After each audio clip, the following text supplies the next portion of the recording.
Bismillahirrahmanirrahim. Assalamualaikum warahmatullahi wabarakatuh kepada semua pelayar-pelayar Sumber Kini yang sedang menonton di Facebook dan juga di YouTube Sumber Kini. Apa khabar semua? Assalamualaikum. Okay, semoga semuanya sihat sejahtera, sihat selalu. Dan pada malam ini dalam siri Kata Sumber, kita membawakan tajuk dengan lompat parti demokrasi tercalar.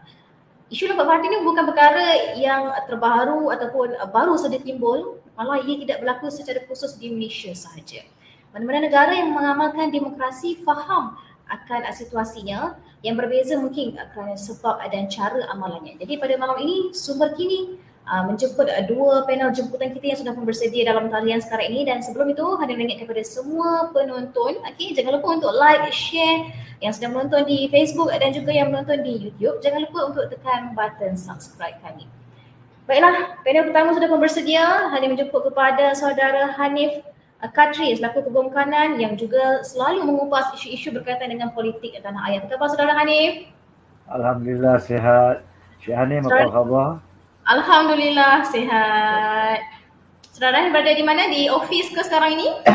Ya, saya masih di office sebab tak sempat nak pulang rumah tadi. So saya lalui ataupun layari di sini melalui laptop di office lah. Bagaimana cuaca di sana saudara Hanif? Kita di Alhamdulillah. Ya, di Kota Damansara sekarang ni dan cuaca nampak okey, tak hujan seperti mana beberapa hari yang lalu yang lebat sampai banjir balik tu. Alhamdulillah setakat ni okey. Baik, terima kasih saudara Hanif kerana sudi bersama dengan Sumber Kini. Kita rasa dah banyak juga sedikit sumber kita bincangkan mengenai isu politik tanah air. Dan panel yang kedua adalah Datuk Kamal Amir Hijaz atau dikenali sebagai Amir Hijaz Fans yang seorang blogger yang juga sering mengupas isu-isu politik tanah air. Apa khabar Datuk Sri? Assalamualaikum warahmatullahi taala wabarakatuh. Waalaikumsalam. Khabar baik, alhamdulillah. Ada penat sedikit, letih. Datuk Sri katanya di Johor sekarang ini? Saya di Johor Bahru, baru balik daripada Pontian, daripada Kota Tinggi untuk bertemu dengan calon-calon, minta mereka melakukan aku janji pada rakyat. Sebab saya berjumpa dengan calon-calon yang bertanding, saya minta mereka membuat aku janji pada rakyat apa yang akan mereka lakukan apabila seandainya mereka terpilih sebagai ahli Dewan Undangan Negeri, dan kita tak mahu lagi melihat adanya ahli Dewan Undangan Negeri atau wakil rakyat yang bersifat kayangan. Tahun pertama ada, tahun kedua telefon susah dihubungi, tahun ketiga telefon ke laut. Tahun keempat rakyat buang mereka ke laut pula. Baiklah Datuk Sri, terima kasih Datuk Sri kerana sudi bersama dengan Sumber Kini walaupun berada di lapangan sekarang ini. Ya, saya letih sikit Anem. Letih sikit ya. Ya. Tapi tak mengapa, kita insyaAllah selama 1 jam ini kita berbincang mengenai isu lompat parti yang sering saja berlaku.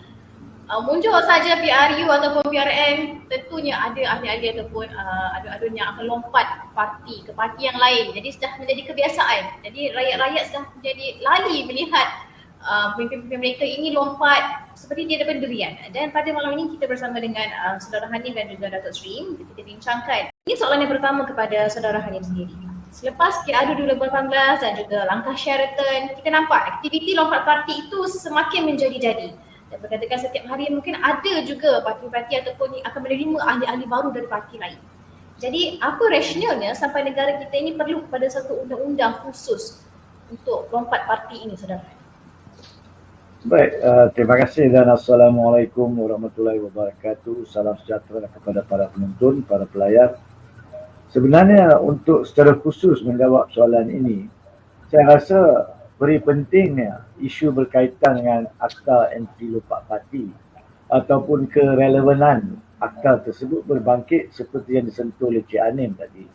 Apabila rakyat lihat apa yang berlaku selepas PRU 14, khususnya selepas Sheraton Move 23 Februari yang menjatuhkan Kerajaan Pakatan Harapan pada 24 Februari 2020. Sebenarnya dari segi perlembagaan, rakyat perlu tahu bahawa pilihan raya ni cuma menekankan calon. Tidak ada dalam mana-mana rujukan perlembagaan menyentuh berkaitan dengan parti. Boleh semak. Ada 183 perkara dalam perlembagaan kita dan kesemua perkara-perkara tersebut tidak langsung menyentuh perkataan parti. Tapi bila datang pilihan raya, rakyat semua daripada awal sejak merdeka telah pun menganggap dan betul secara tepat menganggap bahawa apabila mereka bergabung menjadi satu pasukan yang dikenali sebagai parti, maka mereka akan memilih calon antara lain secara utama merujuk kepada parti. Parti yang mereka percayai, parti yang pernah menyumbang kepada pembangunan negara dan juga kawasan mereka. So, parti muncul secara khusus bila tibanya pilihan raya. So, apabila jatuhnya kerajaan disebabkan Sheraton Move, maka rakyat mula tanya balik, bagaimanakah kita boleh biarkan perkara seperti itu? Bagaimanakah kerusi itu tidak hilang sedangkan ramai daripada kita menyokong berpandukan kepada parti? Jadi persoalan yang wujud dari sudut lompat parti ini secara khusus menjawab soalan awalan ini adalah berkaitan pengimbangan hak rakyat untuk menentukan undi yang mereka beri walaupun kepada calon, tapi berpandukan kepada parti tidak dikhianati, tidak dimungkiri dengan seorang itu melompat parti dan mencantumkan diri dengan pihak yang mereka tidak sokong. Di sebalik itu, di pihak yang lain pula adalah hak yang kononnya dikatakan hak ahli-ahli parti untuk berpersatuan di bawah Perlembagaan Perkara 10 Pasal 1C. Sememangnya tidak dinafikan hak berpersatuan wujud di dalam perlembagaan. Tetapi apabila calon itu, wakil parti itu turun sebagai calon di atas lambang parti tertentu, maka sudah ada satu bentuk perjanjian di antara bakal pengundi dan calon tersebut bahawa dia akan berkhidmat jika dipilih bukan berpandukan kepada diri sendiri sahaja, tapi juga berpandukan kepada parti. Jadi apabila perkara itu berlaku, apabila lompat sampai jatuhkan kerajaan, ini penting. Saya tidak menyentuh peri penting ataupun keperluan Akta Anti Lompat Parti apabila mana-mana calon lompat maka terus kosong kursi. Tidak. Itu bukan isunya. Isunya bagi saya adalah apabila mandat rakyat telah pun dimungkiri. Maka apabila jatuh kerajaan yang diakibatkan daripada undi rakyat, maka apabila perkara itu berlaku, bila lompat parti menjatuhkan kerajaan, maka perlu ada pengimbangan. Perlu ada peruntukan khusus di dalam perlembagaan, sebab setakat ini kita cuma ada 6 keadaan di mana seorang itu boleh hilang kelayakan menjadi wakil rakyat sama ada Dewan Negara ataupun Dewan Rakyat. Jadi perlu ada pindaan kepada perlembagaan dan perlu ditambah dengan satu akta anti lompat parti yang betul-betul teliti, padu dan padat. Kerana kita tidak ingin dalam mana-mana hal keadaan penggubalan pindaan perlembagaan dan akta tersebut memunculkan pelbagai masalah lanjut seperti yang saya sentuh tadi. Iaitu, ia perlu menyentuh secara khusus kemungkinan dan pengkhianatan mandat rakyat. Tidak lebih daripada itu. Jika tidak, ia mungkin akan menyentuh ataupun mendalami sempadan hak berpersatuan. Saya rasa itulah sebagai permulaannya, Pak Hanif. Baik, terima kasih Saudara Hanif, itu mengenai perlu dilihat dari segi mandat rakyat juga sebenarnya. Dan soalan seterusnya kepada Datuk Sri. Datuk Sri, kita lihat begitu sekali hingga perlu kepada atas begini seperti apa yang dikatakan oleh Saudara Hanif sebentar tadi. Adakah ini bertanda bahawa sistem demokrasi yang kita pegang ini tercalar atau individu atau kumpulan yang menyebabkan demokrasi ini tercalar, Datuk Sri? Hanif, saya melihat secara jelas contohlah apa yang saya bersetuju dengan pandangan Saudara Hanif. Sebagai contoh, apabila setiap calon yang bertanding, kalau mereka mewakili parti, mereka membawa bukan hanya mandat, tapi mereka membawa tikah. Artinya mereka mewakili parti. Dan setiap kali bila ada kempen dan sebagainya, diseru rakyat untuk mengundi calon daripada parti tersebut. tidak disebut calon saudara Hanif Qatari atau calonnya Kamal Amir. Tidak disebut calon Barisan Nasional ataupun calon Parti Pejuang ataupun calon daripada Parti Perikatan Nasional. Dalam keadaan begini, seandainya mereka melompat parti, tentulah ini mengecewakan rakyat dan juga bagi saya lah, saya katakan ini satu tindakan yang khianat. Mengkhianati parti yang mereka wakili dan kepercayaan pada ahli-ahli parti itu sendiri. Dan saya melihat satu benda yang agak bahaya sebenarnya. Kalau seorang calon yang telah pun terpilih sebagai wakil rakyat, contohnya di parlimen, ya, mereka itu datang dari parti kerajaan ataupun mereka datang dari kepimpinan parti sendiri. Apabila mereka melompat, kehadiran mereka ke dalam parti yang di sebelah sana itu, mereka membawa segala rahsia parti. Artinya, rahsia parti itu akan didedahkan kepada parti yang baru dianggotainya. Artinya juga, kalau mereka terpilih, diangkat pula menjadi pemimpin negara seperti menteri dan sebagainya, mereka juga berkemungkinan boleh menjual rahsia parti. Ini bagi saya satu tindakan yang harus dihentikan. Sebab itu saya merasakan bukan hanya demokrasi tercalar, malahan saya melihat bahawa keselamatan dan mandat rakyat dikhianati. Demokrasi memang the game of the numbers. Demokrasi mengizinkan. Kemudian ada pula orang bercakap tentang hak asasi manusia dan sebagainya. Tapi mereka mesti ingat bahawa kehadiran mereka mendapat mandat daripada parti. Dan parti memberi mereka watikah. Tanpa watikah, mereka tidak dapat bertanding atas simbol parti itu sendiri. Contoh, kalau saya bertanding, maka saya pergi bertemu dengan pegawai Suruhanjaya Pilihan Raya, saya nak mendaftar diri saya sebagai calon. Saya kena membawa watikah daripada parti saya sendiri. Begitulah pentingnya bahawa mereka itu dengan jelas mewakili parti. Jadi bila mereka melompat setelah memenangi satu pilihan raya itu, bagi saya ini satu tindakan yang cukup tidak bermoral. Saudara, bagaimana pandangan saudara Hanif? Ya, tepat sekali. In fact, isu tentang hak asasi masuk persatuan, keluar persatuan itu memang merupakan hak yang dijamin. Tapi jangan sampai ianya melanggar janji yang diberikan kepada pengundi, kepada rakyat. So itu adalah perkara yang saya percaya para akademik pun kena sedar. Tidak semata-mata hak seorang calon ataupun hak ahli parti adalah untuk keluar atau masuk mana-mana parti yang dia nak. Tapi kalau dia sudah janjikan kepada rakyat, maka hak kemasukan parti atau keluar parti mesti tertakluk kepada janji itu.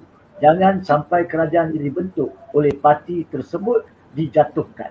Itu bagi saya tepat sekali. Perkataan pengkhianatan wajar dipakai dan undang-undang perlu diadakan. Betul. Dan juga timbul persoalan mengenai dengan pemimpin negara ini, Saudara Hanif dan juga Datuk Sri. Adakah pemimpin kita ini tidak sedar bahawa mereka melihat kepada hak persatuan, maksudnya ada hak untuk pergi kepada parti lain? Adakah pemimpin dipilih oleh rakyat ini sebenarnya tidak alert dengan perlembagaan yang ada atau bagaimana sebenarnya, Datuk Sri? Mereka sebenarnya tidak faham. Hanim, saya setuju dengan pandangan Hanim. Mereka sedar tetapi ada perkara-perkara lain yang membelenggu mereka di belakang. Jadi maka akhirnya jadilah mereka ini kluster yang pada mulanya mengamalkan demokrasi tapi kluster yang lari. Mungkin mereka akan disiasat, mereka akan diugut, mereka akan diberi imbuhan dan sebagainya. Jadi ada elemen korupsi, ada elemen ugut-mengugut. Ini keadaannya. Jadi jadilah mereka ini sebagai saya katakan kluster mahkamah juga. Mereka menuduh orang ini kluster mahkamah, tapi mereka juga, saya tidak mahu menuduh sesiapa, tetapi umum semua tahu kenapa seseorang itu melompat daripada parti pembangkang ataupun daripada mana-mana parti menyertai parti yang dilihat boleh membentuk kerajaan. Kerana mereka lari daripada mungkin ada ugutan. Mungkin saya kata, saya tidak menuduh saudara. Dan dalam waktu yang sama juga, mereka merasakan bahawa persoalan ini yang saya selalu sebutkan, tembuluk diri. Mereka memikirkan, what shall I get? Apakah hanya aku menjadi sebagai wakil rakyat saja, sedangkan hanya dengan mendapat allowance itu saja. Dan ini bagi saya sesuatu yang cukup tidak bermoral dan akhirnya rakyat, contohlah saya bagi tahu hari ini ya, di sekitar Negeri Johor, saya bertemu dengan ramai pengundi.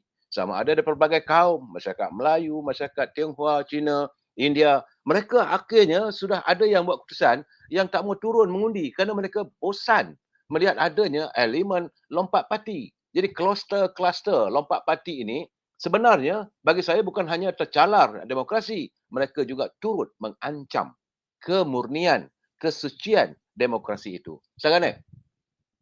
Baik, baiklah, dan ini juga soalan seterusnya kepada Saudara Hanif. Saudara Hanif ini melibatkan dengan rujukan ataupun modul. Kita tahu di luar negara seperti contohnya di India dan juga Bangladesh mengamalkan sistem ataupun akta lompat parti ini. Jadi persoalannya, perlukah sampai ke tahap kita perlu mencontohi Bangladesh itu untuk modul akta lompat parti ini, Saudara Hanif? Ya, sebenarnya bukan soal tentang perlu atau tidak kita mencontohi negara lain. Bagi saya lebih penting adalah Malaysia menunjukkan kepada satu dunia apa itu sebenarnya definisi dan praktikaliti demokrasi. Demokrasi sebenarnya bermaksud dengan bahasa mudahnya yang ramai mengatasi yang sedikit dengan syarat yang sedikit tidak ditindas. Ya. The majority rules the minority, subject to the fact that the minority cannot be victimized or discriminated. Jadi balik kepada isu pada hari ini, mengambil takrif demokrasi tersebut. Apabila pilihan raya diadakan dan bila sebuah parti ataupun pakatan parti-parti diberikan undi yang majoriti oleh para pengundi, oleh rakyat. Dan kalau ada segolongan daripada ahli parlimen pakatan parti tersebut mengkhianati dan lompat, bukankah itu membinasakan prinsip demokrasi? Konsep majority rules minority terus gagal disebabkan tindakan tidak demokrasi pihak tersebut. Sebab itu dikatakan lompat parti bukan sahaja mencalar demokrasi, tapi boleh membinasakan demokrasi. Seperti yang disentuh oleh Datuk Seri tadi, yang dikatakan di Johor, ramai di kalangan yang membincang tentang untuk boikot atau tidak turun mengundi. Kenapa perkara ini berlaku? Sebab mereka hilang keyakinan dengan konsep dan adab politik. Politik ni adalah satu perkhidmatan. Politik ni walaupun di negara kita dianggap sebagai kotor, bukan salah politik. Politik bersih, suci. Yang salahnya adalah para pemimpin yang mengamalkan politik kotor mereka sendiri. Jadi bila rakyat dah sampai tahap tidak yakin, tidak mempunyai kredibiliti dalam politik dan parti politik, maka kita sampailah tahap ini di mana purata, peratusan yang keluar mengundi berkurangan. Seperti yang berlaku di Melaka, walaupun disumbangkan juga dengan COVID, tapi perkara ini perlu diambil serius. Adakah kita nak negara kita sampai ke tahap di mana dikatakan demokrasi berparlimen, raja berperlembagaan, tapi pilihan raya nanti yang turun mengundi tak sampai pun 50%. Mungkin sampai tahap itu. Adakah kita nak tunggu sampai itu?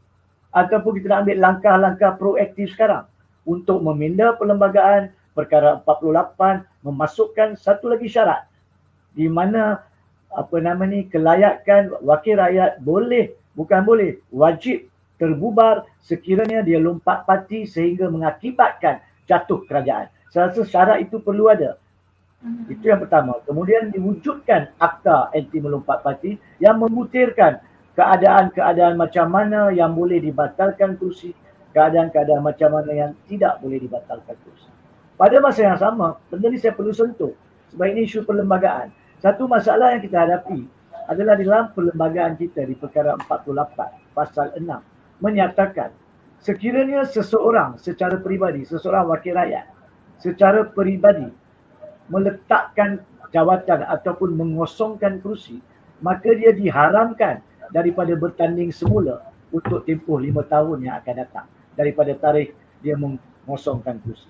Itulah sebabnya ada juga antara para pemimpin yang ada prinsip mahu kalau nak ikutkan, kalau ada undang-undang yang membenarkan mereka kosongkan kerusi, mungkin mereka akan kosongkan kerusi. Dengan syarat bila PRK diadakan mereka boleh bertanding. Sebab pengosongan kursi itu adalah kerana mereka melompat parti atau keluar daripada parti. Sebab sekarang ini perlembagaan tidak mengizinkan perkara itu, oleh itulah mereka terus melompat tanpa mengosongkan kursi. Sebab kalau dikosongkan kursi, maka mereka tidak boleh bertanding untuk 5 tahun lagi. Itu sebabnya kita perlu menggesa kerajaan, tak kisahlah kerajaan mana kan, walaupun Pakatan Harapan dulu, kemudian yang Perikatan Nasional, sekarang ni Barisan Nasional, whatever it is, tapi mereka perlu tahu bahawa perkara ini adalah amat penting. Pada masa yang sama, saya percaya jangan kita lupa Perdana Menteri Datuk Seri Ismail Sabri telah pun membuat suatu kenyataan minggu sudah mengatakan bahawa pindaan RUU, pindaan perlembagaan, saya percaya beliau menyentuh perkara 48 akan dibentangkan bersama dengan RUU Akta Anti Lompat Parti pada sesi akan datang. Kalau kita semak takwim kalender Dewan Rakyat, saya percaya yang bermula pada 21 Mac selepas selesainya debat dan ucapan menteri berkaitan titah diraja. So kita harap perkara itu berlangsung, tapi pada masa yang sama Saudari Hanif, sekiranya saya boleh lebarkan perkara ini. Apa yang lebih penting adalah draft ataupun RUU pindaan perlembagaan dan RUU Akta Anti Lompat Parti wajib pada masa ini diedarkan kepada semua pihak yang mempunyai kepentingan, yang memegang taruh dalam isu ini, iaitu pertama sekali pejabat peguam negara, majlis peguam, parti-parti politik dan juga NGO-NGO yang memainkan peranan dalam isu pilihan raya dan parti politik. Kerana apa? Sebab mereka perlu tahu sama ada draft yang dibuat cukup teliti atau tidak, ataupun mempunyai lompong-lompong yang akan membahayakan demokrasi yang akan datang. Yang keduanya, para pemimpin dalam Dewan Rakyat sekarang ni mempunyai kepentingan yang berkonflik. Sebab akta itu adalah berkaitan mereka. Mereka yang akan dikenakan hukuman ataupun tidak dikenakan hukuman jika mereka melompat atau tidak. Jadi bagaimanakah rakyat 32 juta boleh serahkan isu keputusan RUU ini semata-mata untuk mereka sendiri faham dan undi. Perlu ada input daripada kita. Bentuk undang-undang macam mana yang kita nak. Kita tak nak kerajaan gopoh lalu melalui bacaan pertama, bacaan kedua dan bacaan ketiga semata-mata melalui 220 orang ini. Perlu diedarkan kepada semua pihak. Baik, terima kasih Saudara Hanif, dan itu dah perlu draftnya bagi kepada semua pihak supaya semua pihak jelas apa perkara yang perlu diletakkan dalam akta ini. Dan daripada komen penonton Francis tak kira jatuh atau tidak, yang lompat harus kosongkan kerusi dan undi baru harus diadakan. Kami Bumi Putera dan Muslim di Sarawak tetap dengan Barisan Nasional dan kami tak suka lompat-melompat. Dan itu adalah cadangan ataupun komen daripada penonton-penonton kita di Facebook. Dan Najib dan Bentayan, akta ini perlu ke tak? Ini mungkin Saudara Hanif mungkin boleh jawab dari segi undang-undangnya. Saudara Hanif, perlu ke tidak sekarang ini diadakan dengan segera, ataupun berapa tahun lagi kita perlu tunggu untuk akta ini dijalankan? Seperti yang disentuh sebentar tadi, memang diwajib kita adakan sekarang juga, tapi dengan penelitian yang sempurna. Kita tak boleh tunggu sampai PRU 15 ataupun PRU 16. Saya khawatir peratusan yang turun mengundi akan menjadi sedikit demi sedikit. Ini adalah untuk kepentingan rakyat. Baik. Dan Fazli Haji Mohamad kata luluskan je akta ini. Tetapi Datuk Sri, kita melihat kebanyakan pemimpin ini seperti ada yang melengah-lengahkan. Seperti ada yang tidak mahu, ada yang mahu dengan akta ini, kata mungkin ada setengah pihak kata tidak perlu, cari penyelesaian lain. Jadi Datuk Sri sudah pun lama berada dengan pemimpin parti politik. Jadi apakah poin utama yang menyebabkan proses ini menjadi polemik yang panjang sebenarnya, Datuk Sri? Ya, saya ingin menyatakan dan saya ingin minta pendapat Hanif, dia sama ada bersetuju atau tidak, bahawa sebenarnya sesuatu rang undang-undang yang menyentuh soal perlembagaan, ia mesti mendapat 2/3 sokongan daripada ahli parlimen ataupun ahli Dewan Rakyat. Permasalahan sekarang ini kerana ia menyentuh diri mereka. Apakah kita mampu untuk menjamin akta ini boleh diluluskan? Bawa boleh bawa. Kerana ini menyentuh, boleh dikatakan ramai. Kita daripada 220 dulu 222, dua dah meninggal dunia, 220. Daripada 220 ini mesti 2/3. Artinya sekurang-kurangnya 160 orang mesti bersetuju untuk akta ini diadakan untuk pindaan dalam bulan Mac yang kata menteri di Jabatan Perdana Menteri halawan undang-undang. Jadi kalaulah tidak ada sokongan, boleh kita cakap, NGO boleh bercakap sajalah. Sebab itu saya bersetuju dengan pandangan Saudara Hamid tadi, bukan hanya NGO pimpinan parti. Setiap parti yang ada wakil di Dewan Rakyat ini perlu disedarkan dan mereka mesti membuat satu ketetapan apabila akta ini dibawa ke Dewan mesti diluluskan kerana ini menyentuh persoalan diri mereka sendiri, batang tubuh mereka sendiri. Saya tidak mau menamakan siapa, tetapi saya rasa lebih daripada 1/3 di kalangan ahli-ahli Dewan Rakyat malahan yang terdiri daripada pimpinan kerajaan sebagai menteri misalnya. Mereka ini jugalah yang terlibat dalam melompat parti. Apakah mereka akan bersetuju undang-undang ini mahu diadakan? Ini persoalan mesti dijawab terlebih dahulu. Without the two-third majority, I don't think it's just pass the remark saja. Ini masalah sebenarnya. Sebab itu saya merasakan akta ini hanya boleh dibawa selepas pilihan raya berlaku apabila sesuatu parti itu mempunyai majority yang besar yang boleh mempengaruhi dapat two-third majority. Jadi saya, Hanim, saya khawatirlah nanti jadi sia-sia. Bagaimana kegagalan pimpinan PAS yang bercakap soal hudud dan sebagainya, mahukan pindahan perlembagaan, rang undang-undang 235 dibawa ke Dewan. Akhirnya sampai hari ini, dah bertahun, dah sudah nak masuk tunggal yang seterusnya. Dulu dibawa masa musim pilihan raya, masa musim UMNO Barisan Nasional menguasai kerajaan. Kemudian Mangkang atau Parti Harapan, termasuk juga Perikatan Nasional. Dan hari ini masih lagi tidak tersentuh soal pindahan rang undang-undang yang menyentuh soal 235 ini. Saya berkeyakinan saya khawatir. Walaupun Datuk Azalina misalnya menggesta supaya anti-lempak parti ini dibentangkan segera.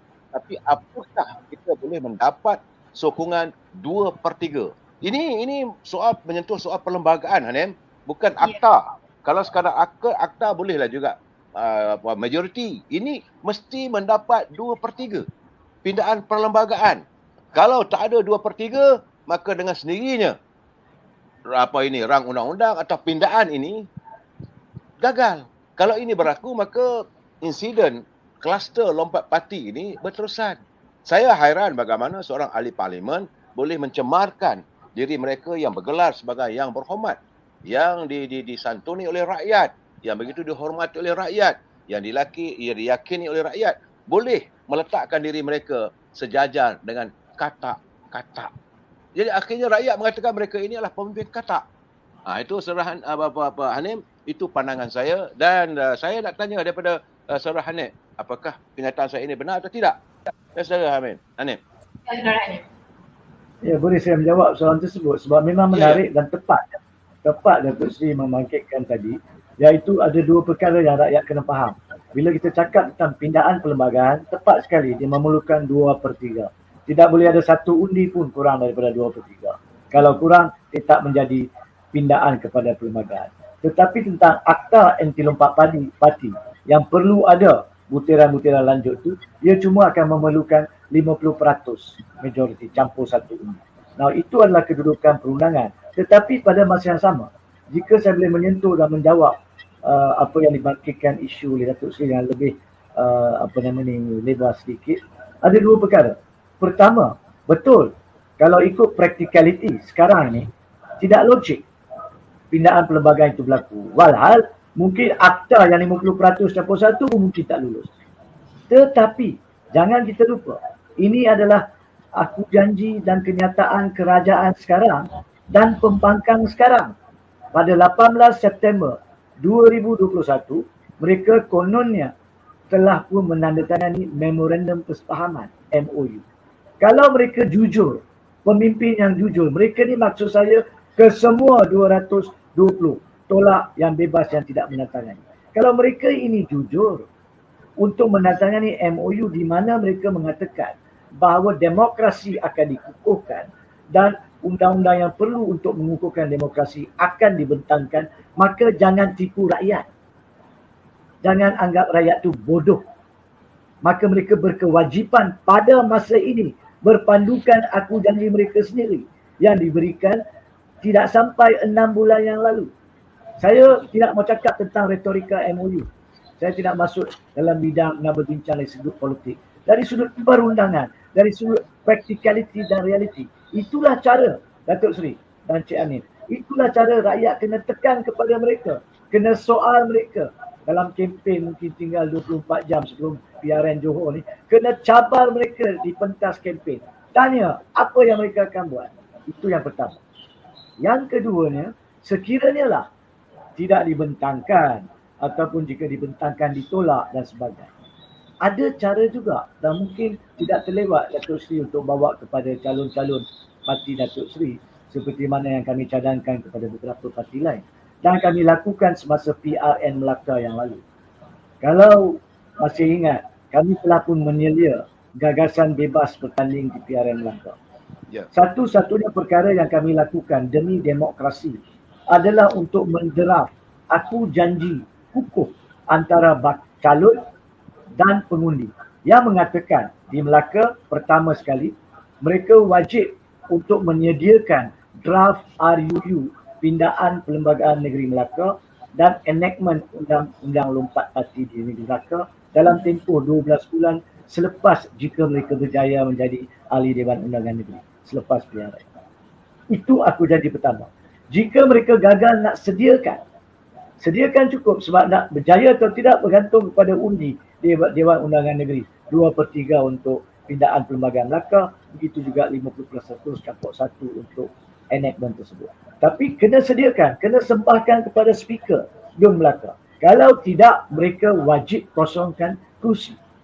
Walaupun tidak ada undang-undang yang mengatakan wajib, tapi mereka berjanji kepada pengundi, kami kosongkan kursi. Kalau mereka tak kosongkan kursi, maka kami di pihak luar yang menyelia Piagam Rakyat pada masa itu telah mengaku janji akan mengheret mereka ke mahkamah bagi pihak pengundi di kawasan mereka. Dengan syarat, kalau kemenangan mereka contohnya 500 undi, maka 10% daripada 500, yakni 5 orang cukup membawa kes itu ke mahkamah. Dan biar mahkamah tentukan, walaupun tidak ada undang-undang yang mengosongkan kursi kerana lompat parti, disebabkan janji mereka kepada pengundi yang telah mengundi mereka. Tak kira lah sama ada yang menyaman tu mengundi dia atau tidak. Sebab syarat aku janji dia 10% daripada jumlah majoriti undi yang dimenang. So itu cara yang boleh dilakukan. Dan itu wajib dilakukan jika pindaan perlembagaan ini, enactment dan juga Akta Parlimen tidak disediakan sebelum PRU 15. Maka setiap calon wajar diminta memberi aku janji. Tidak kira lah datangnya dari parti mana sekalipun. Sama ada parti, minta maaf saya gunakan perkataan ini, sama ada parti penyangak maupun parti pengkhianat. So itu wajib ditekan. Terima kasih. Saudara Hanif, saya nak respon. Ini Hanim, saya nak respon. Sebab sekarang ni teramat sukar untuk saya yakin atas kejujuran ahli-ahli parlimen yang ada hari ini. Jadi nak kata dia orang akan, walaupun mereka telah menandatangani memorandum persefahaman, tapi a big question mark to me atas kejujuran mereka. Kalau janji dengan rakyat pun mereka boleh tipu.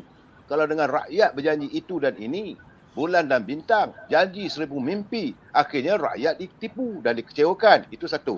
Perkara kedua, saya nak bertanya dengan saudara Hanim tentang perlembagaan kita ini. Sebab Dewan Negeri boleh meluluskan enactment. Tapi apakah enactment itu terpakai?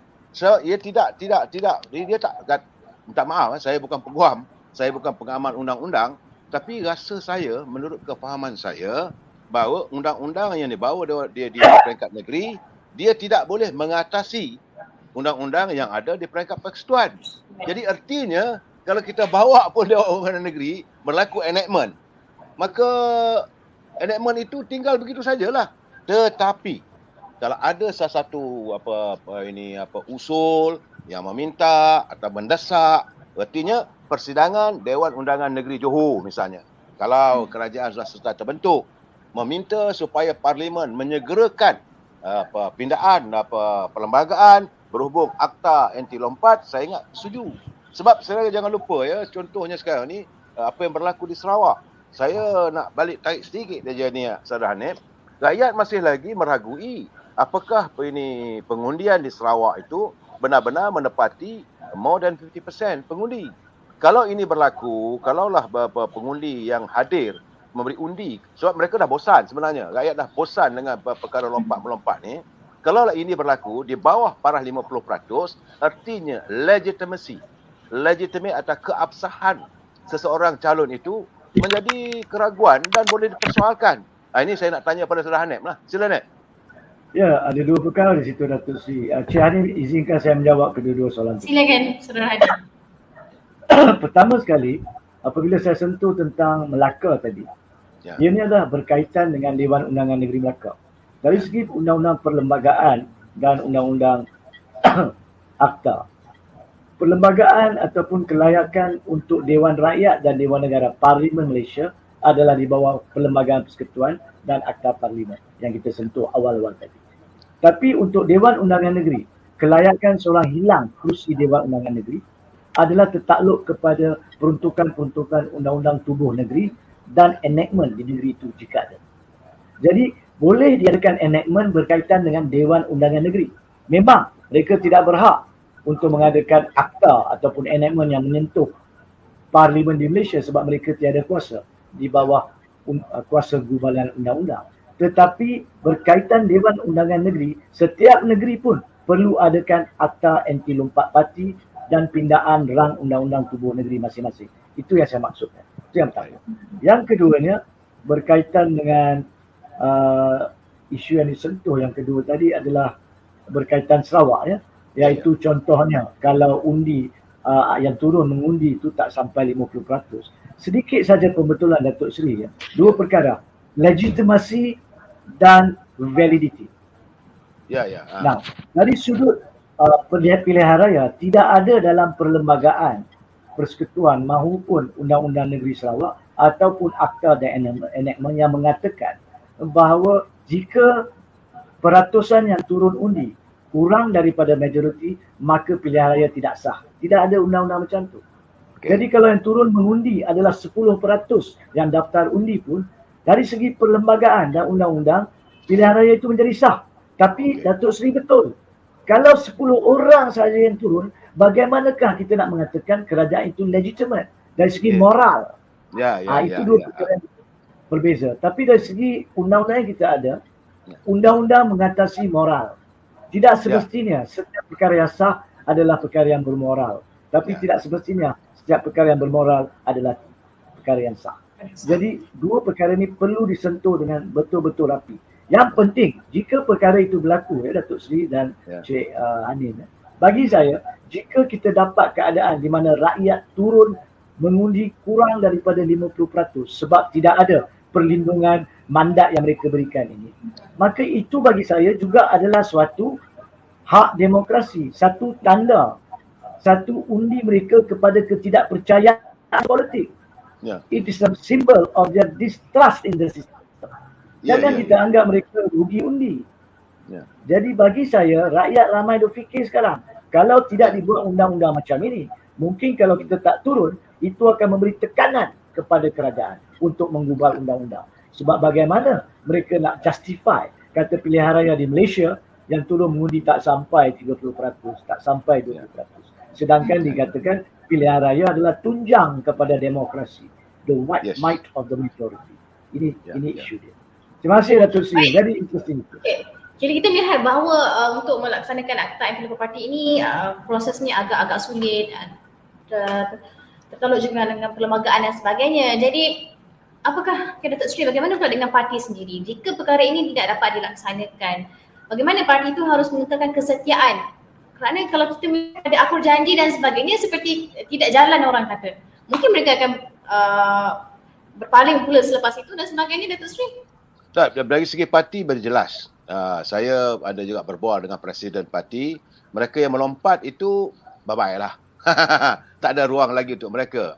Tetapi yang kita tekankan di sini, apabila berlaku lompatan, sama ada lompat jauh ke, lompat kijang ke, lompat katak ke, apabila ini berlaku sesuatu lompatan itu, parti sebenarnya saya agak tertarik dengan cadangan satu ketika. Saya ingat dalam penggal tahun lalu, Yang Berhormat Datuk Nazir Aziz pernah melontarkan pandangannya di Parlimen, tapi dipandang sepi saya, iaitu bila dia katakan seseorang calon itu mewakili parti, seandainya dia melompat meninggalkan parti, maka dalam perlembagaan yang perlu digubal itu Ertinya dia tidak lagi jadi ahli parlimen, tetapi tak perlu ada pilihan raya. Ertinya orang yang nombor 2 dalam parti itu secara otomatis menjadi ahli parlimen. Kerana yang dipilih adalah parti, bukan individu itu. Itu saya melihat bahawa inilah intipati yang perlu ada mungkin dalam pindaan perlembagaan yang mau dibuat. Sebab yang paling penting sekarang ni, saudara lihatlah sendiri. Di mana-mana pun, calon bebas, confirm hilang wang pertaruhan. Kecuali apabila berlaku pilihan raya antara dua, iaitu calon yang memegang jawatan, dia letak jawatan, dia bertanding semula. Ini peristiwa berlaku di Johor Bahru dulu, iaitu Tan Sri Syaril Samad bertanding semula dan dia menang. Tapi berlaku antara satu calon, dua calon saja. Tapi ini ramai calon, semua calon-calon bebas ni saya lihat dari keputusan di Sarawak, di Melaka, dan kini di Johor pun saya yakin akan hilang wang pertaruhan. Tetapi parti itu, calon daripada sesuatu parti itu, maka kalaulah saya agak tertarik dengan cadangan Datuk Nazir Aziz, saya kata maka dia dengan sendirinya hilang kelayakan sebagai ahli parlimen dan diganti oleh orang nombor 2 daripada dalam parti itu sendiri. Tetapi still again lah, Hanem, saudara Hamid, saya merasa kurang yakin akta ini boleh diluluskan andainya kita tidak mempunyai 2/3. Ini pandangan saya lah. Saya bukan pengamal undang-undang macam yang arif saudara Hamid Katiri. Nem? Sri, okay, kita nak beralih ke soalan seterusnya, iaitu ini kepada saudara Hanif mengenai statement daripada Presiden Berjuang, iaitu Datuk Seri Mukris, bahawa mereka tidak menentang akta ini tetapi mahu diperhalusi agar akta ini tidak memangsakan sesiapa. Sebagai contoh, beliau dan rakan dalam Pejuang tidak bersetuju dengan hala tuju parti bersatu dan mereka disingkirkan. Jadi apakah perlu mereka yang enggan mengikut bersatu ini mengosongkan kerusi kerana dilihat bertentangan dengan hala tuju baru bersatu? Ya, terima kasih Encik Hanim. Sebenarnya itu yang telah saya nyatakan di peringkat awal tadi, iaitu seseorang yang lompat parti cuma boleh dihukum hilang kerusi dalam pandangan saya dari sudut demokrasi sekiranya dia mengubah corak kepimpinan negara. Yakni sekiranya dia lompat parti itu mengakibatkan jatuhnya kerajaan itu dan perlu ubah kerajaan itu ke bawah dulian di-Pertuan Agong, perlu melalui proses untuk melantik Perdana Menteri baru dan juga of course kerajaan dan jemaah menteri yang baru. Maka dalam keadaan itulah baru kerusi dia hilang. Kita ambil contoh. Kalau pakatan, kita ambil contoh Perikatan Nasional sekarang ni. Katalah mereka menjadi kerajaan seperti mana mereka menjadi kerajaan untuk 17 bulan. Pada masa itu yang ada adalah PAS dan Bersatu. Bersatu puak presidennya iaitu Muhyiddin Yassin. Katalah ada ahli Bersatu yang lompat keluar daripada Bersatu, iaitu Hamzah Zainuddin contohnya. Dia lompat, dia masuk PAS. PAS terima sebagai ahli. Adakah itu bermaksud dia hilang kerusi? Dari segi undang-undang, tidak. Sebab dia tidak menyebabkan jatuhnya kerajaan Perikatan Nasional. Begitu juga pada peringkat 22 bulan Pakatan Harapan. Contoh kita ambil lagi. Katalah Muhyiddin Yassin pada masa itu, dia tidak mahu jadi ahli Bersatu. Dia keluar tapi dia masuk ke dalam DAP. Satu contoh yang memang tak masuk akal tapi saja secara sinis saya ambil. Katalah Muhyiddin Yassin keluar daripada Bersatu, masuk DAP. Adakah dia perlu hilang kerusi? Tidak. Sebab dia tak menjatuhkan kerajaan Pakatan Harapan. Jadi perkara itulah yang dimaksudkan, saya percaya, oleh Datuk Seri Mukris untuk dihalusi. Dan itu pun dari segi perundangan adalah apa yang saya tekankan, iaitu peruntukan. Bagaimanakah cara kerusi itu menjadi hilang, perlu adanya PRK, dan dalam keadaan macam mana calon itu boleh bertanding semula atau tidak boleh bertanding, perlu diteliti dan dihalusi supaya tidak mengadakan hukuman tidak setimpal kepada orang yang keluar parti semata-mata sebab dia dah tidak mengikut falsafah songsang parti tersebut. Apa seperti mana yang dinyatakan oleh Datuk Seri Mukris. Perkara contoh yang membawa kepada practicality apa yang saya cadangkan ini adalah kalau kita patah balik pada masa sebelum PRU 14, di hujung PRU 13, di pertengahan PRU 13, di mana beberapa ahli PAS telah keluar daripada parti PAS dan membentuk amanah. Mereka tidak boleh diambil kerusi mereka, dicabut kerusi mereka sebab pada masa itu PAS bukan pun kerajaan. Jadi itulah maksudnya bila kita kata teliti, selidik, susun atur peruntukan, section-section, pasal-pasal yang betul supaya tidak menjadi suatu bebanan kepada ahli-ahli politik yang jujur dan ikhlas. Cuma semata-mata tidak bersama dengan falsafah parti itu pada masa itu, mereka berubah tapi tidak sampai ke tahap jatuh kerajaan. Tapi pada masa yang sama, ini saya kena tekankan semula supaya rakyat faham. Pada masa yang sama, dalam keadaan apabila seorang itu terpaksa keluar kerana parti itu telah ubah falsafah, iaitu contohnya Puak Tan Sri Muhyiddin Yassin yang keluar mencabut Bersatu keluar daripada pakatan, maka yang tinggal tu tidak boleh dicabut kursi mereka sebab mereka tidak menyebabkan jatuh kerajaan. So inilah dia perkara-perkara yang perlu dirujuk, dan perkara 48 pasal 6 boleh atau tidak dikekalkan pengharaman 5 tahun mana-mana ahli yang letak jawatan sebagai ahli Dewan Rakyat pun perlu diselidik. Perkara ini boleh dicantum semula. Sebenarnya jika saya boleh sentuh di tahap ini sebelum saya sudahkan jawapan itu, selain daripada lompat parti, terdapat beberapa perkara lain dari sudut politik dan demokrasi tadbir urus negara ini perlu disentuh, seperti isu berkaitan dengan dana parti, isu berkaitan dengan calon-calon ataupun pemimpin-pemimpin parti yang telah mencemarkan, walaupun belum didapati bersalah, mencemarkan kedudukan dan tidak dapat berfungsi dengan efisien di dalam kawasan-kawasan mereka.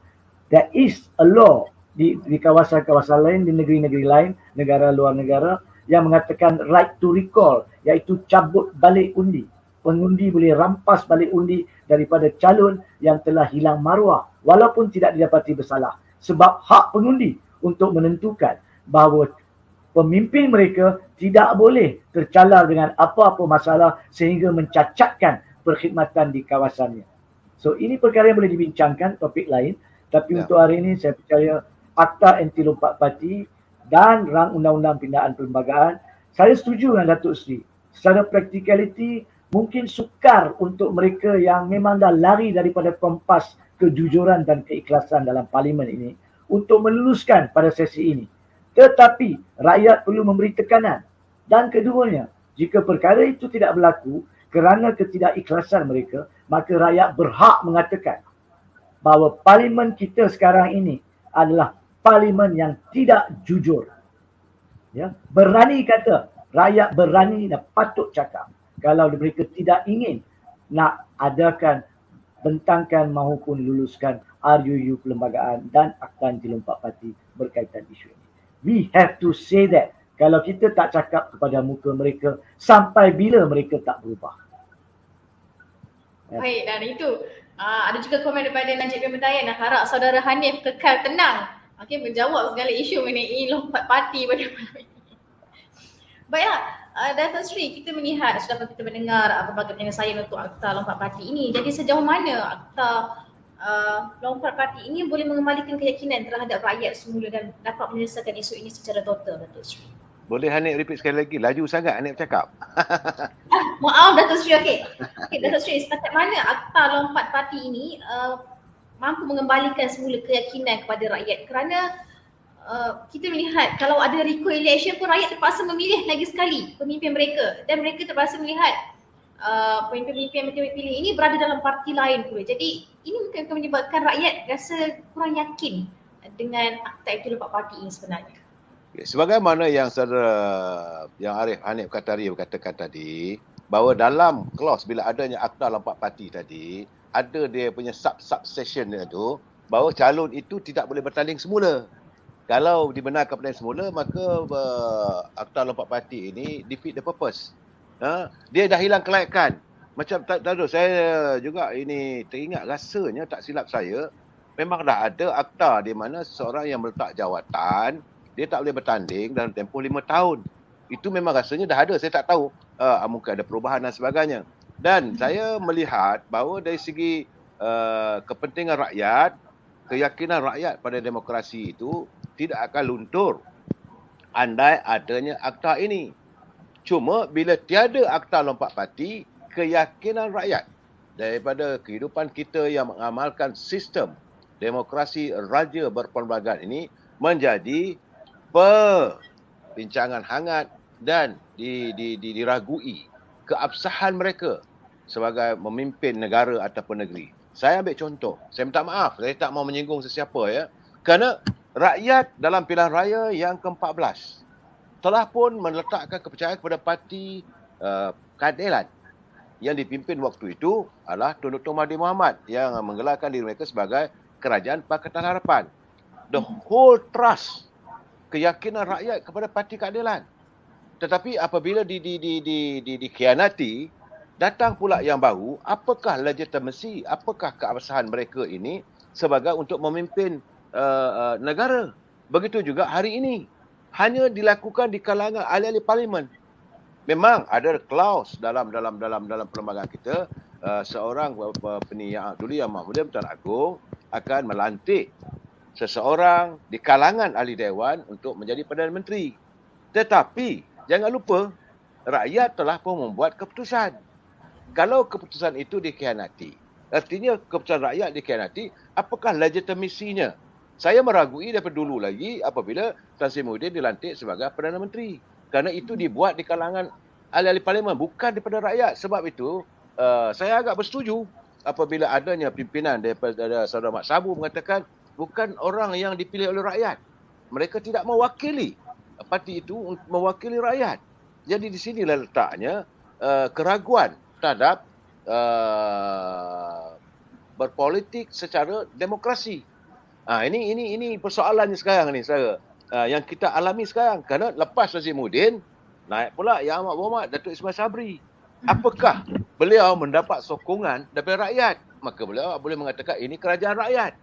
Sebab jangan lupa saudara, apabila ini berlakunya langkah Sheraton, kerajaan Perikatan Nasional, mereka mengatakan bahawa kerajaan rakyat, kerajaan dipilih oleh rakyat.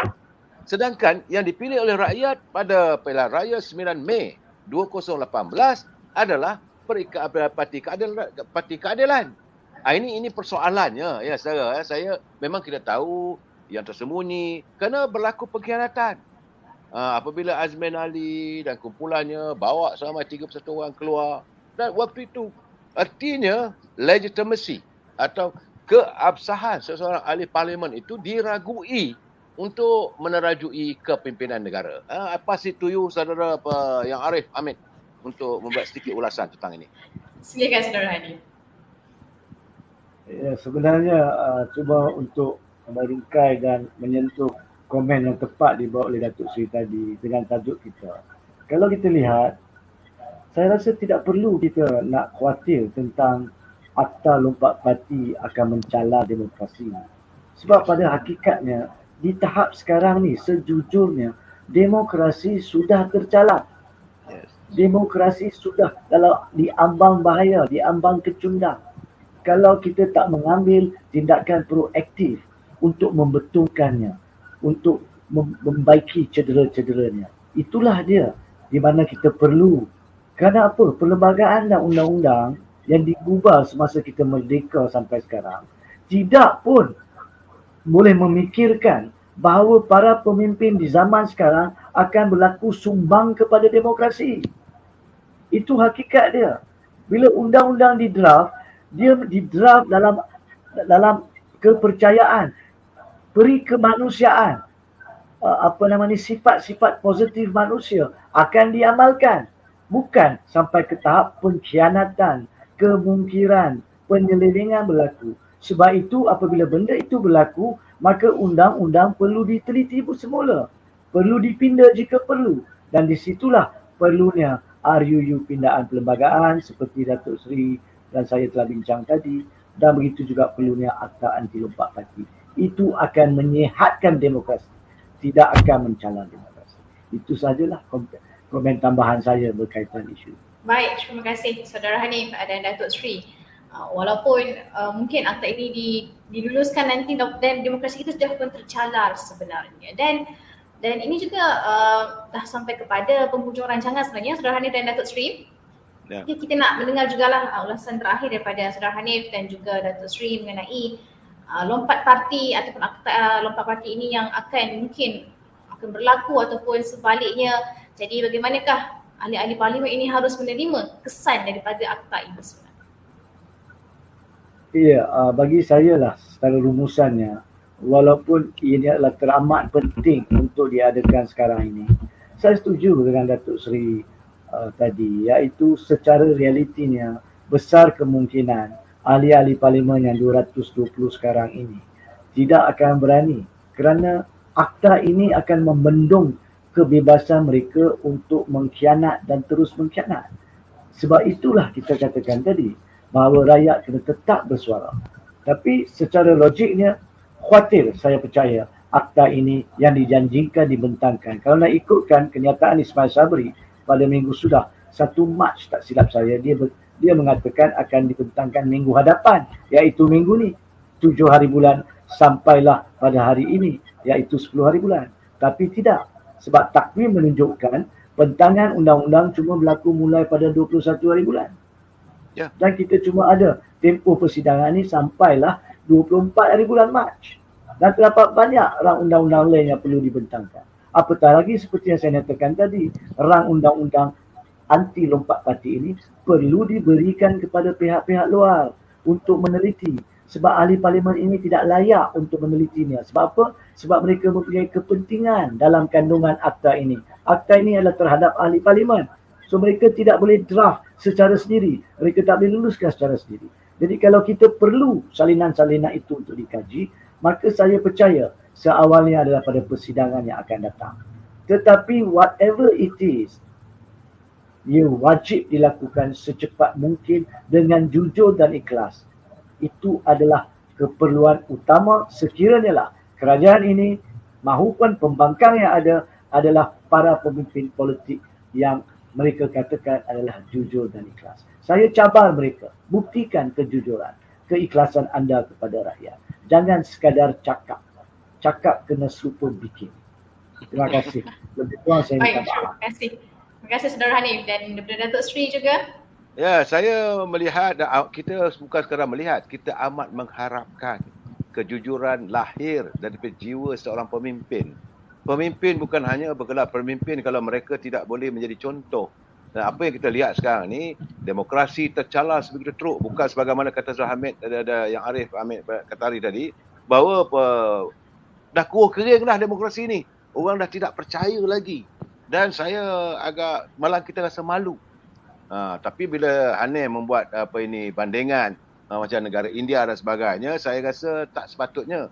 Kita, bagaimana kata Pak Hanif kata tadi, kita sepatutnya menjadi contoh kepada negara lain sebagai pengamal demokrasi, sebab kita terikat juga dengan perjanjian, di mana perjanjian itu ada unsur-unsur kalau mereka melanggar janji, mereka adalah pemimpin yang munafik. Sebab perjanjian kita negara ini berpaksikan pada negara ini yang agama rasmi Islam. Kebanyakan mereka yang melompat tu pula tu, memanglah ada yang bukan Islam, tapi majoriti yang melompat itu adalah Islam. Apakah mereka ini seorang pemimpin yang munafik? Ya, dalam keadaan begini, kalau kita nak minta rakyat menolak mereka, itu sudah pasti. Memang jelas kalau mana-mana pemimpin yang melompat parti, kalau dia bertanding semula, sama ada atas tiket parti baru yang mereka bina, mahupun atas tiket bebas, keyakinan saya rakyat akan menghadiahkan mereka dengan hilang wang pertaruhan. Tetapi apa yang berlaku sekarang ini, mereka melakukan agenda lompat parti untuk mengejar juta-jutaan. Itu dari segi persepsi rakyat. Dan kita amat mengharapkan, kita berdoa, dan saya bersetuju dengan pandangan yang Arif, Saudara Hamid Katari, kita mesti melakukan satu tindakan untuk mendesak, berusaha agar akta lompat parti ini terlaksana sepenuhnya beserta dengan pelbagai prasyarat ataupun tambahan-tambahan subsection 1, 2, 3 dan 4 ini dilaksanakan supaya demokrasi ini benar-benar syumul, benar-benar bercambah dan menjadi sebahagian daripada budaya politik di negara kita. Terima kasih Anim. Baik, terima kasih Datuk Seri dan Saudara Hanif kerana sudi bersama dengan sumber kini untuk kita bincang mengenai isu lompat parti ini. Okay, demokrasi kita telah pun semakin kering dan diharapkan akta lompat parti ini diteliti juga oleh pihak-pihak luar dan bukan sahaja ahli-ahli parlimen yang lain. Terima kasih kepada Saudara Hanif dan Datuk Seri kerana sudi bersama dengan sumber kini. InsyaAllah kita jumpa dalam siri kata sumber yang lain. Ya, insyaAllah. Kerana lusa Johor mengundi. Itu yang Ya, jangan lupa rakyat Johor dah disuruh dah mengundi pada 12 mesti mengundi di Johor. Menentukan siapakah yang akan menggandung Johor, adakah masih sama ataupun sebaliknya. Okay? Jangan lupa segalanya di tangan anda. InsyaAllah. Baiklah, terima kasih juga kepada semua penonton-penonton Sumber Kini yang menonton sehingga ke akhir rancangan ataupun diskusi kita selama 1 jam ini. Dan apa yang boleh simpulkan bahawa adalah kedinamikan sifat manusia akan sentiasa berubah disebabkan adanya pemikiran dan kepentingan berbeza. Dan dalam politik, khianat, lompat itu adalah perkara lazim bagi pemimpin kita dalam politik Malaysia sekarang ini. Dan maka tidak hairanlah kalau pendirian politik boleh berubah disebabkan adanya habuan dan keuntungan sedikit dalam politik Malaysia sekarang ini. Cuma sedihnya semua itu dihalalkan menerusi dendangan lunak berslogankan hanya untuk rakyat dan sentiasa menggunakan slogan kepentingan rakyat. Dan itu saja untuk malam ini dalam Kata Sumber. InsyaAllah kita jumpa dalam siri yang lain. Assalamualaikum dan salam sejahtera.